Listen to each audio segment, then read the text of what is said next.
Hello everyone, जैसे कि आप सभी जानते हैं हम आर्टिकल का पांच आर्टिकल करते हैं, फिर उससे रिलेटेड जितने भी एमसीक्यू होती हैं हम नेक्स्ट वीडियो में कवर करते हैं। ठीक है, अगर आपने पहला पार्ट देखा है फिर उसके बाद आपने दूसरा पार्ट देखा है, ठीक है, तो उसके बाद आपने एमसीक्यू प्रैक्टिस किया तो आपको पता चला किस तरीके से आपको याद हो रहा है चीज़ें। ठीक, तो चलिए आज पार्ट 7 पे हम पहुँच गए हैं। ठीक है, तो हर एक एग्ज़ाम के लिए इम्पोर्टेंट है। ठीक है, तो चलिए स्टार्ट करते हैं अपना आज पार्ट 7। तो हमारा पार्ट 7 क्या है, चलिए देखते हैं। आर्टिकल नंबर हम यहाँ से कवर करने जा रहे हैं 49 से। आर्टिकल 49 में क्या है, आर्टिकल 49 कहता है राष्ट्रीय स्मारक स्थानों और वस्तुओं का संरक्षण। हम भाई वस्तु को संरक्षण देंगे, भाई वस्तु को संरक्षण देंगे तभी तो वस्तु अच्छी होगी, तभी तो वस्तु अच्छी होगी। तो इस तरीके से याद करेंगे कि 49 में क्या है, वस्तुओं का संरक्षण, राष्ट्रीय स्मारक स्थानों और वस्तुओं का संरक्षण करेंगे तभी वस्तुएं अच्छी होंगी। मतलब कि 49 रुपए में हम संरक्षण अच्छे तरीके से करते हैं ताकि वस्तु अच्छी रहे। ठीक है, उसके बाद हम नेक्स्ट बात करते हैं आर्टिकल 50 क्या कहता है।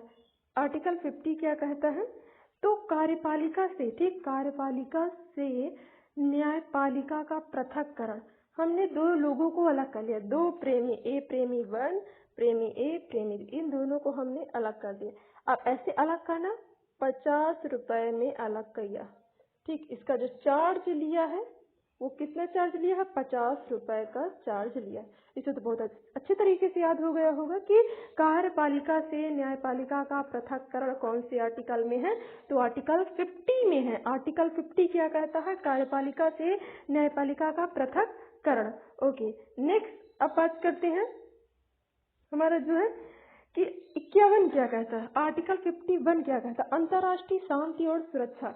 अंतर्राष्ट्रीय शांति और सुरक्षा कौन से आर्टिकल में है, तो अंतर्राष्ट्रीय शांति और सुरक्षा, बस एक एक रुपए के लिए मेहनत करते हैं, रोज दिन रात मेहनत करते हैं कि शांति से सुरक्षित उनका जीवन चलता रहे, शांति से और सुरक्षित उनका जीवन चलता रहे। यही हमारी कंट्री भी करती है, हमारी कंट्री का भी एम भी होता है। ठीक ठीक, जैसे कि शांति और सुरक्षा से जैसे एक इंडिविजुअल का अपना होता है उसी तरीके से पूरे इकोनॉमी का अपने देश के लिए होता है।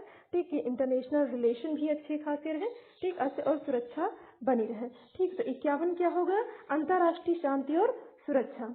ठीक, 51 का की बात करेंगे तो 51 का में क्या है, मूल कर्तव्य। भाई 51 में क्या है, अंतर्राष्ट्रीय शांति और सुरक्षा। 51 में अंतर्राष्ट्रीय शांति और सुरक्षा है। ठीक, अंतर्राष्ट्रीय शांति और सुरक्षा को करना ही मूल कर्तव्य है, मूल कर्तव्य है 51 का में। ठीक, उससे एक कदम आगे बढ़ेंगे अंतर्राष्ट्रीय शांति और सुरक्षा से तो क्या हो जाएगा, वो हमारा मूल कर्तव्य हो जाएगा। तो यहाँ पर 51 क्या समझ में आ गया कि क्या है, मूल कर्तव्य। नेक्स्ट 52 में क्या है, 52 is very very important. Okay, तो भारत का राष्ट्रपति, भारत का राष्ट्रपति। ठीक, भारत का राष्ट्रपति कौन से आर्टिकल में है, तो आर्टिकल 52। अब तो भूलेंगे, president of India, president of India कौन से आर्टिकल में है, आर्टिकल 52 में। आर्टिकल 52 में है भारत का राष्ट्रपति, राष्ट्र का, हमारे राष्ट्र का पिता, हमारे राष्ट्र का पिता कौन से आर्टिकल में है, तो हमारे राष्ट्र का पिता जो है वो आर्टिकल 52 में है, आर्टिकल 52 में है। ठीक है, तो चलिए एक बार रिवीजन करते हैं। कैसे रिवीजन करते हैं, रिवीजन कुछ इस तरीके से करते हैं। ठीक है, कि पहला क्वेश्चन कि भारत का राष्ट्रपति, हमारे राष्ट्र का पिता आर्टिकल 52 में है।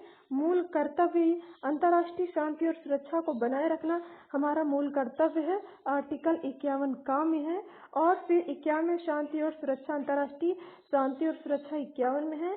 कार्यपालिका से न्यायपालिका का पृथक्करण 50 में है। और राष्ट्रीय स्मारक स्थानों और वस्तुओं का संरक्षण आर्टिकल 49 में है।